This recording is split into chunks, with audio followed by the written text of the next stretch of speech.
तुम बालकों ने कुछ ना कुछ उद्दंडता की है। तुम लोगों को मैं एक भी लड्डू नहीं दूंगा। चलो निकलो यहाँ से, निकलो मेरी दुकान से। अरे भैया, अपनी बात को निभाना पड़ेगा तुम्हें। जाओ जाकर बड़ी तोला लाओ, और लड्डू नहीं तो कोई अन्य मिठाई तोला में रखो। बच्चों के साथ अन्याय नहीं कर सकते तुम। काका, हिसाब किताब में मुझे कोई गड़बड़ पसंद नहीं है।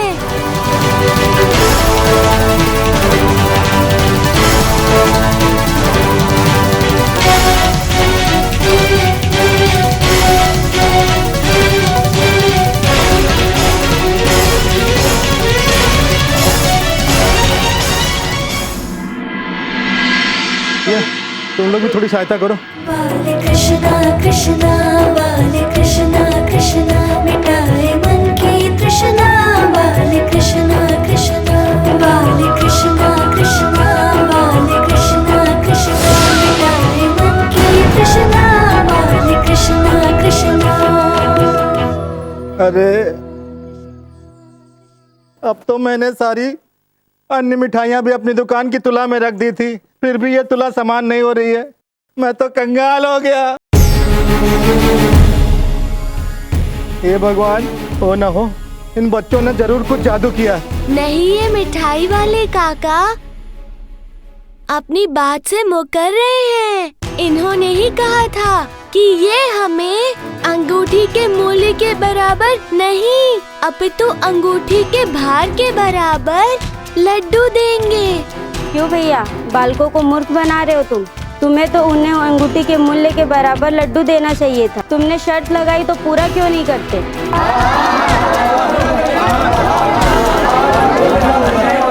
ठीक है, ये सारे लड्डू, सारी मिठाइयाँ मैं इन बालकों को देने के लिए तैयार हूँ।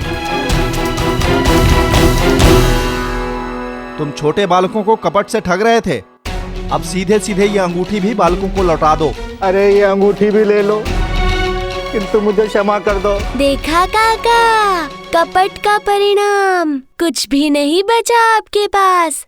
आगे से ऐसा अनुचित कर्म करते समय स्मरण रहे कि अनुचित कर्म का फल अवश्य ही मिलता है। और अब सारे गोकुल वासियों को मिलेंगी काका की दुकान की स्वादिष्ट मिठाइयाँ। बाले कृष्णा कृष्णा, बाले कृष्णा कृष्णा, मिटाए मन की तृष्णा। बाले कृष्णा कृष्णा, बाले कृष्णा कृष्णा, बाले कृष्णा कृष्णा, मिटाए मन की तृष्णा। बाले कृष्णा कृष्णा। कान्हा, ये तुम क्या कर रहे हो पुत्र? नंदराज जी, आज तो कान्हा ने कपटी मिठाई वाले को इसके कपट का स्वाद चखा ही दिया।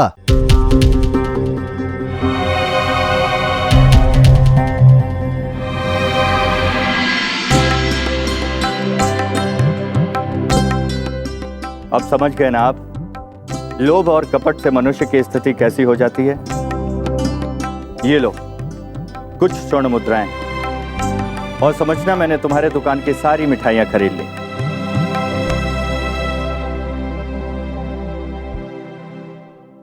हे नंदराज, अब मुझे इतनी स्वर्ण मुद्राओं की आवश्यकता नहीं है। मिठाई के मूल्य के बराबर मैंने स्वर्ण मुद्राएं ले ली है। ये शेष स्वर्ण मुद्राएं अब आप ही रखिए। ऐसे समय में भी आपने मेरी सहायता की, उसके लिए आपका कोटि कोटि धन्यवाद।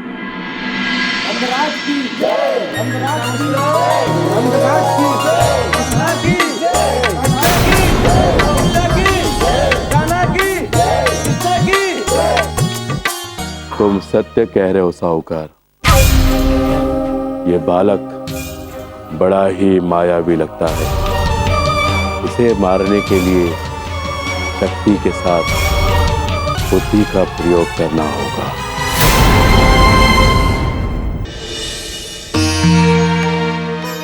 पुत्र, थोड़ा भोजन दे दो, अन्यथा उतना धन दे दो जितने में भोजन प्राप्त कर सकूं। काका, इस प्रकार भिक्षा मांगना अच्छी बात नहीं। हमें भोजन सदैव परिश्रम करके प्राप्त करना चाहिए।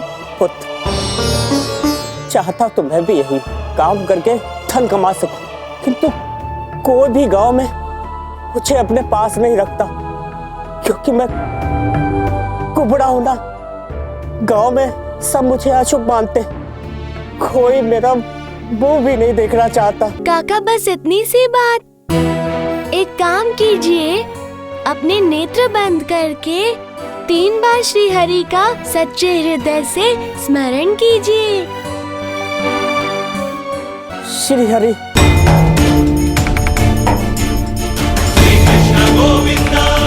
श्री हरि।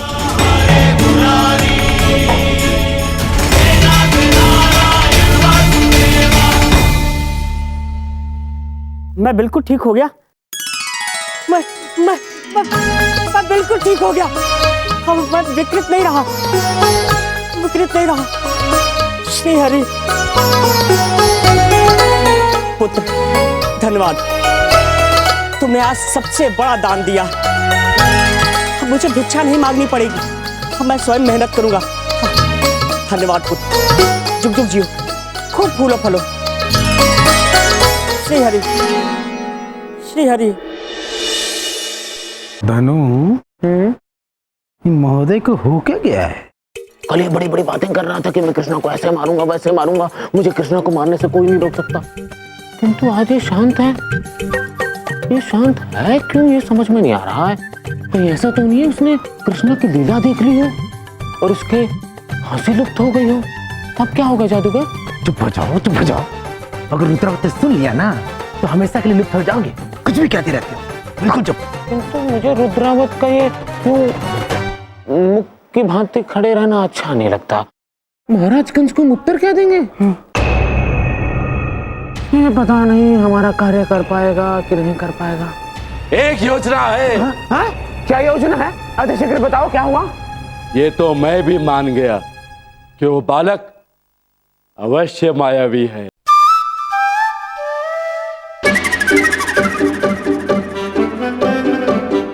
अरे किंतु ये बात तो हमने ही आपको बताई है ना।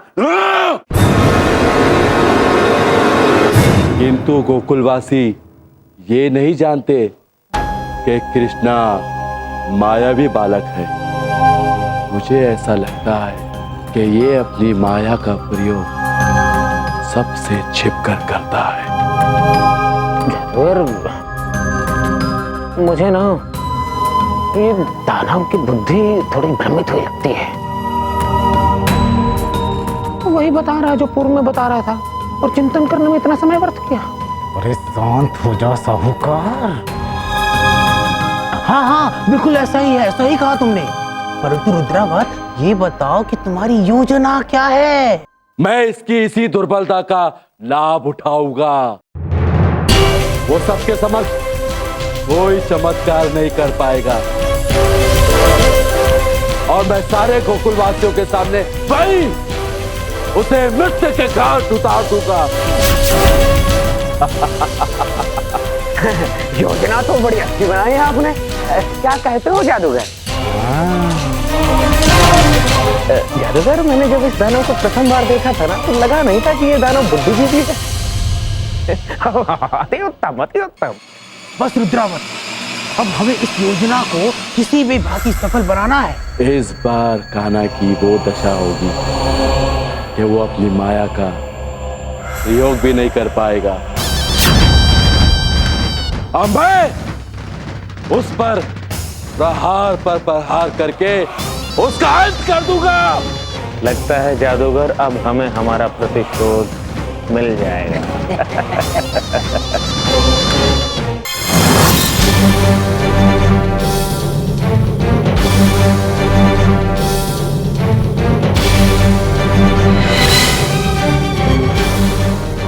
इतने तगड़े मल योद्धा को पराजित कर दिया कालबली ने। ये योद्धा तो हार मानने ही वाला है।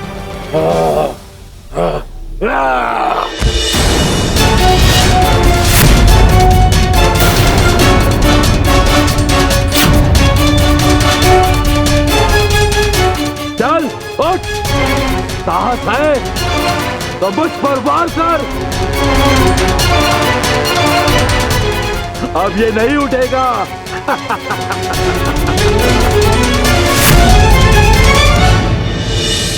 और कोई है गोकुल में जो मुझे मल्ल युद्ध में चुनौती दे?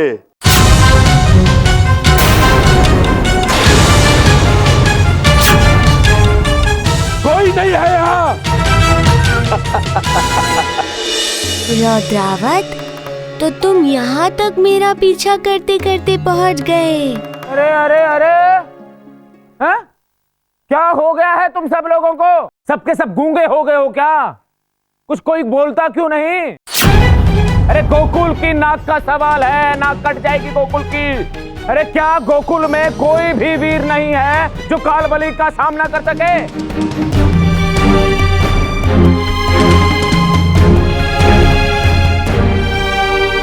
और तुम बालकों, तुम तो पूरे गोकुल का दूध दही माखन सब चुरा चुरा कर खाते हो।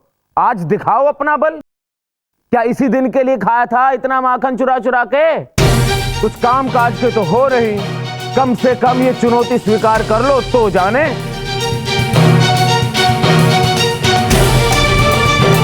समझ गया मैं, तुम सब के सब कायर हो।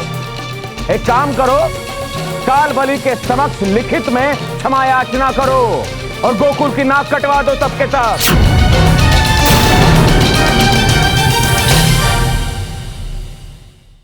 लगता है सब लोग भयभीत हो गए हैं। तो अब तो हमारे जो पूज्य नंद हैं, हमारे ग्राम प्रमुख, उनको पूरे गोकुल वासियों की ओर से कालबली के समक्ष लिखित में क्षमा याचना मांगनी होगी। और उसके पश्चात ये सिद्ध हो जाएगा कि सब के सब नंद की भांति कायर हैं, अयोग्य हैं।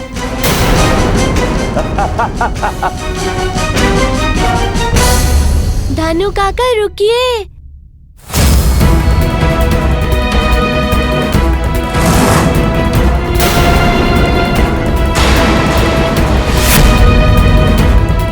कृष्णा, तुम ये क्या करने जा रहे हो? ये बहुत बड़ा योद्धा है और तुम छोटे से बालक, तुम इसका सामना नहीं कर सकते। कृष्णा, मूर्खता मत करो। ये योद्धा तुम्हारे शरीर को चुटकियों में मसल के रख देगा। नहीं नहीं कृष्णा, कृष्णा को कुछ हो गया तो? कृष्णा अभी तो बालक है। ओ हो, नंदराज की लाज बचाने सब नंद लल्ला आए हैं। कृष्णा, तुम युद्ध करोगे कालबली से?